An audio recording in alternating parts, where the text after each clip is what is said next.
Bem, vamos começar o programa de hoje conversando com o Parsifal Pontes, que é presidente da Companhia Docas do Pará. Presidente, é um prazer tê-lo aqui, muito obrigado por ter vindo. A gente sempre conversa sobre essa questão portuária. O Pará hoje é um polo portuário muito importante, a CDP está muito bem posicionada nessa questão. Nós tivemos há 2 anos exatamente o naufrágio do Aidar, lamentamos muito, fizemos vários programas sobre isso. E agora nós tivemos um crime ambiental provocado pela Hidro em Barcarena. Quem primeiro sofre com isso, naturalmente, vai ser o Porto de Barcarena. O Porto de Barcarena foi construído, né, para o Brás Alunorte. Então o Porto vai ser o primeiro afetado e, consequentemente, a CDP, já que o Porto de Barcarena é o filé da CDP. Não é isso? Exatamente, né? Mais uma vez eu estou aqui no seu programa, muito obrigado, é um prazer estar aqui.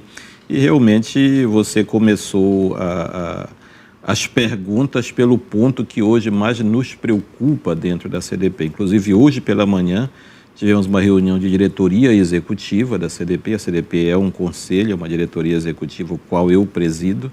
E a preocupação maior é exatamente essa. Inclusive fizemos um plano de contingência hoje de só pagarmos obras e serviços da empresa após ter o dinheiro da folha. Porque a própria folha está ameaçada e tem risco efetivo. A Hidro, né, hoje, que advém do complexo Albrás Alunorte, como você mesmo disse, o porto de Vila do Conde foi feito lá no passado para a Albrás Alunorte, assim como a própria hidrelétrica de Tucuruí, que hoje serve ao Sistema Nacional, mas foi pensada para o complexo Albrás Alunorte, assim como o porto de Vila do Conde. E a receita da CDP advém 70% da operação da Hidro, praticamente 70%, 67% e alguma coisa. Ou seja, quando a CDP arrecada por mês 10 milhões de reais, cerca de 7 milhões de reais vem da Hidro. E quando ocorre isso que ocorreu, este problema ambiental, quando a Hidro tem uma determinação judicial de baixar a sua produção para 50% do que era. Baixa em 50% a arrecadação da CDP. 50% a receita da CDP. E é mais grave ainda o fato de que vai baixar mais do que 50% na verdade. Então a CDP se coloca numa posição extremamente frágil em toda essa situação. E, presidente, a CDP não é subsidiada pelo governo federal? Ela anda com pernas próprias? Sempre andou? Pernas próprias, sempre andou com pernas próprias, evidentemente como toda estatal, acumulando prejuízos sucessivamente. Mas um ponto, até porque inclusive, a função dela social não é dar lucro, né? Exatamente. Lucro financeiro, pelo menos. Lucro financeiro. Ela tem dado prejuízo. Quando nós assumimos a CDP há cerca de 2 anos atrás, no ano em que nós assumimos, por conta até da questão do Aidar, se fechou com um prejuízo de 20 milhões de reais, por conta também do Aidar. Se não fosse o Aidar, o prejuízo seria menor, mas daria prejuízo. Daria um prejuízo de cerca de 10 milhões. O ano passado, nós baixamos esse prejuízo para 10 milhões de reais, com contingências, com corte de despesas adversas. A empresa conseguiu reagir bem a esse problema e nós baixamos o prejuízo para 10 milhões. Este ano nós fechamos, 2017, se fechou com um lucro de 5 milhões de reais. Mas isso é um lucro operacional. Na verdade, quando nós fechamos com um lucro de 5 milhões, na verdade nós abatemos no prejuízo de 30 que tinha acumulado. Ou seja, há um lucro de 5 milhões durante o ano, nós conseguimos economizar, sobrando operacionalmente 5 milhões, mas que vai abater num prejuízo de 30, ou seja, a empresa ainda tem um prejuízo acumulado de 25 milhões. Este ano de 2018, em função deste problema da Hidro, eu já tenho uma perspectiva que nós devemos fechar com um passivo aí de cerca de 10 a 12 milhões, se isso persistir. E a expectativa que nós temos é que vai persistir, até mesmo porque a própria Hidro reconhece. Já reconheceu, já prometeu um novo investimento e assim Exatamente. Por diante, mas não é nada imediato. Nada imediato, que se possa fazer um acordo dela voltar a operar 100%. E essa ociosidade que a Hidro deixa no porto, não tem quem compre, presidente? Não, porque a operação é do complexo ao Brás Alunorte Hidro, ou seja, tem quem um berço comprar, específico para tem um berço específico dela, mas a planta tem esses problemas, ou seja, não há quem compre porque a planta está com problema. Se a Hidro for vendida hoje, ela vai vender o problema que ela tem hoje, então não há essa expectativa, até porque a Hidro é a maior empresa de alumínio do mundo, quer dizer, e hoje é praticamente impossível se ofertar isso no mercado. Então, nós temos que novamente fazer planos de contingência na CDP para arcar com mais esse problema. Inclusive, hoje de manhã me perguntaram, isso é outro AIDAR? Eu falei, não, são 5 AIDAR juntos. A repercussão da Hidro traz um prejuízo 5 vezes maior do que o AIDAR. Com certeza, porque com o AIDAR, nós gastamos alguma coisa, a empresa teve gastos de cerca de 10 milhões de reais para mitigar de imediato os problemas que trouxeram, deixamos de arrecadar cerca de 300, 400 mil por mês devido ao impedimento dos berços, né? Mas com esse problema da Hidro, nós deixamos de receber cerca de 3,5 milhões por mês, né? Quando nós temos uma receita de cerca de 10 a 12 e uma folha de 7. Presidente, já que nós falamos muito no AIDAR, já houve uns 2 ou 3 adiamentos da licitação que o Ministério do Transporte realiza para que seja içado o navio lá, para que libere o berço, né? Eu acho que não tem tanto valor o que resta do navio, mas o valor é a liberação do berço. Sim, o berço claro. está ocupado. O berço está ocupado. E a cada vez há um adiamento novo e agora está sem data. Na verdade, houveram 2 adiamentos. O primeiro adiamento foi em função de alguns questionamentos que foram feitos ao edital. Aí começou uma coisa nova do Ministério dos Transportes, é a primeira vez que o Ministério dos Transportes faz este tipo de licitação. É uma coisa nova até no Brasil mesmo. Não se faz muita salvatagem no mundo, isso é que é verdade. Tanto que tem somente 6 ou 7 empresas, né? Mas geralmente, por que não se faz tanta salvatagem no mundo? Porque os navios geralmente afundam em alto mar. Então deixa lá, né, tira o que tem que tirar e deixa o casco lá, até serve como morada de peixes, reproduz outras coisas. Aumentou a piscicultura na região de Santarém. De Barcarena? No caso do AIDAR, isso foi no porto, então tem que ser tirado, não tem jeito, aquele navio tem que sair do porto. Primeiro, porque é uma obrigatoriedade, é uma imperiosidade desocupar o porto, está no canal o navio, daí nós temos que liberar o berço. Hoje estamos, graças a Deus, somente com um berço. Logo que o AIDAR naufragou, nós ficamos com 3 berços interditados. Depois, com o trabalho da empresa, da diretoria junto à Marinha do Brasil, nós conseguimos desinterditar ficaram 2 interditados e agora, cerca de 30 dias atrás, desinterditamos outro berço. Hoje só temos um berço interditado. Mas isso nos traz um prejuízo aí de 200 mil mês, que se o berço estivesse operando, nós estaríamos recebendo isso. Então, como é uma coisa totalmente atípica, é uma singularidade a salvatagem de um navio, o Ministério dos Transportes nunca fez, nós já esperávamos que houvesse uma série de questionamentos ao edital e que isso fosse demandar tempo para responder. Essa foi a causa do primeiro adiamento. Esse segundo adiamento ocorreu por uma questão de tempo. Foi feito a licitação, o edital foi publicado com base na dotação orçamentária que existia em 2017. E caducou no final do ano. E isso passou no final do ano, existe um outro orçamento, né, e se notou isso agora na nova publicação que houve, teve que ser cancelado para dar nova dotação a este valor de 60 milhões de reais. E como essa dotação ainda não foi entregue, supostamente pelo Ministério do Planejamento ao Ministério dos Transportes, não tem a data, mas isso vai ocorrer em abril. Geralmente essas dotações são dadas durante o mês de março. Qual é o tempo desse serviço para a retirada do navio? O edital e os termos de referência falam em 8 meses, né, para a retirada do navio. É muito tempo porque é um navio muito grande e é um trabalho, como está no berço, né, e mais gravemente, o navio, quando afundou, ele entrou para baixo do berço, inclusive prejudicando este berço, ou seja, depois que o navio sair, a CDP ainda terá que despender cerca de 10 a 12 milhões de reais para consertar os pilotis do berço.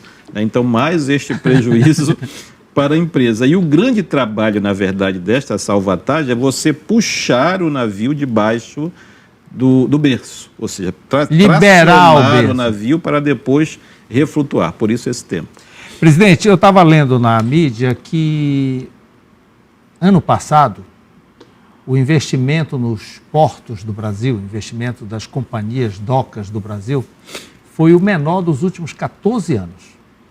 Aqui não houve absolutamente nada em nível de investimento, de canais, de facilidade. Absolutamente nada, né? O investimento em canais, ele existe mais no Sul, que são os portos, digamos, que têm mais poder de lobby junto ao governo federal. Porque e eu sempre coloco isso quando falo, agora mesmo na Intermodal, eu participando de um debate, coloquei isso e alguns lá concordaram. E talvez não pudesse nem falar isso como membro do governo.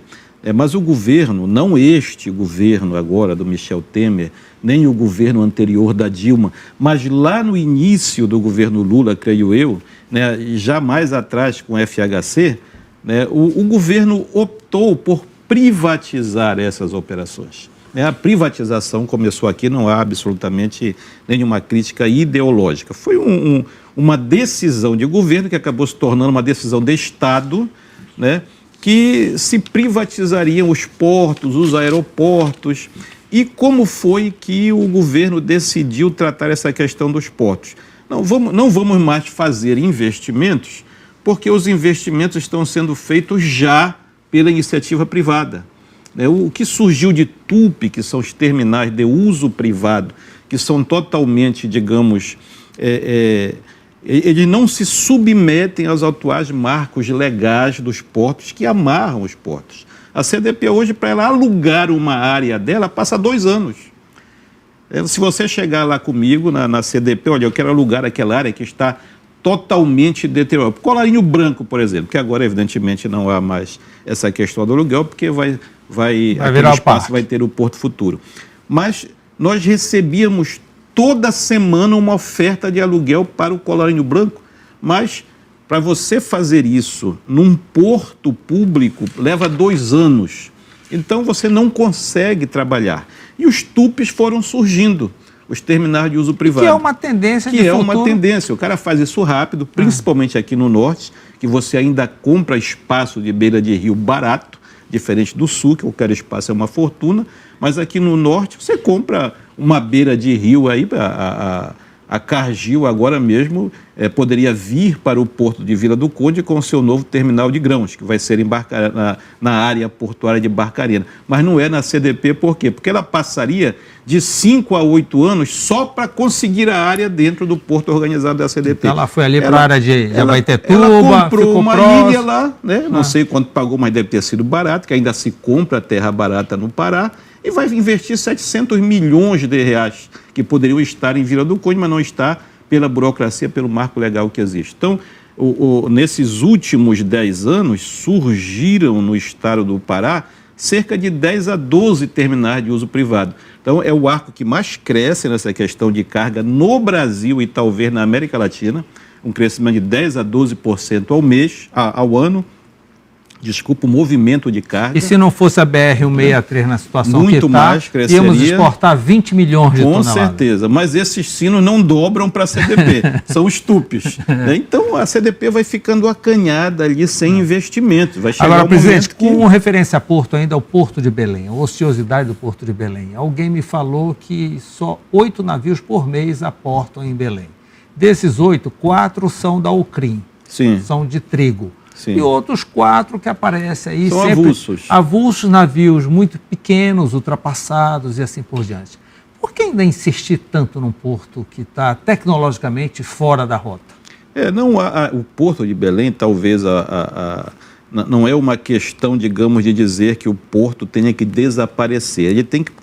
Se ele continuar, ele tem que encontrar uma nova vocação, que seria a vocação de cabotagem. Até mesmo porque, para essa grande escala, os navios hoje não vale mais a pena você trazer carga para um porto com este calado que nós temos. Então, pode ser um entreposto de Vila do Conde, trazendo de barcaças alguma mercadoria que venha para Belém, que seja mais barato trazer de caminhão, que tem uma distância de 90 quilômetros de qualquer maneira, e o transporte marítimo sempre e fluvial sempre é mais barato. Mas realmente esta vocação de navios de longo curso para o Porto de Belém vai ficar somente ao CRIM, com certeza absoluta, porque ela tem uma operação específica ali. E alguma coisa de container, mas nessa questão de cabotagem ou transbordo de Vila do Conde até aqui. Então é uma coisa que com o tempo ele vai desaparecer sozinho. Vai desaparecer nessa questão que nós estamos colocando especificamente. Até a segunda etapa do Porto Futuro é naqueles galpões que hoje é o Porto de Belém. Sim, antes da doca, né? Antes da doca. Não atinge o porto, vai ficar limitado entre a doca e o Ver o Rio. Exatamente. Vão ficar 3 armazéns, um porto com 3 armazéns. Que seria o TECOM. Tá. Bem, o Porto Futuro iniciará as obras, não é isso? Sim. Demanda, a previsão é em janeiro, mais ou menos? 10 meses é o contrato de entrega. Evidentemente que isso não é uma coisa que nós podemos dizer, dentro de 10 meses será entregue. Pode ser entregue até antes, porque é uma área fácil de se trabalhar. Essa primeira etapa prevê a ponte em cima do canal? Sim, já prevê a ponte. Nesta primeira etapa haverá a ponte que liga a Pedro Álvares Cabral à Rua Pedro Álvares Cabral vai passar direto por cima. Até sair a Presidente Vargas. Já prevê, nesta primeira etapa, inclusive é a maior obra de engenharia desta primeira etapa, é esta ponte e uma galeria subterrânea, que em muito vai ajudar o alagamento daquela área. Essa galeria ninguém vai ver. Aí vai ver a ponte. Ela vai ficar embaixo do parque? Embaixo do parque. Eu não sei lhe dizer quantos metros cúbicos são isso, mas uma piscina subterrânea. É uma piscina subterrânea e muito grande, porque aquela área toda alaga. E depois dessa obra não vai alagar, a praça não vai alagar. Ela vai subir um pouco mais a praça? Ela vai ter um grade um pouco maior, mas o que vai impedir o alagamento é a galeria. Essa galeria vai armazenar água e depois bombear para a Bahia. O colarinho branco será desmontado, né? Será desmontado e montado em um outro local. Remontado. Ele é todo de madeira? Exato. Ele é todo articulado, né? Você olha aquela caixa d'água lá, eu tenho uma previsão, é tão bonita a caixa d'água. Todo o complexo vai ser desmontado e remontado dentro do próprio complexo Porto Futuro. Não se vai perder aquela referência. Sabe-se que chega até a sede da Paratur. A sede da Paratur não será mexida e nem a Praça Valdemar Henrique. Não, ela vai até a Praça Magalhães, que é onde está o... Sim, onde tinha o Africa Bar. Isso, exatamente. Eles serão desmontados? Não. O Africa Bar é uma propriedade privada, né? O Africa Bar não é propriedade... Mas aquilo não é área da CDP, não? Não é área da CDP. A CDP, muitos pensam que ainda é, né? Mas houve uma querela entre a CDP e o atual proprietário e a CDP perdeu.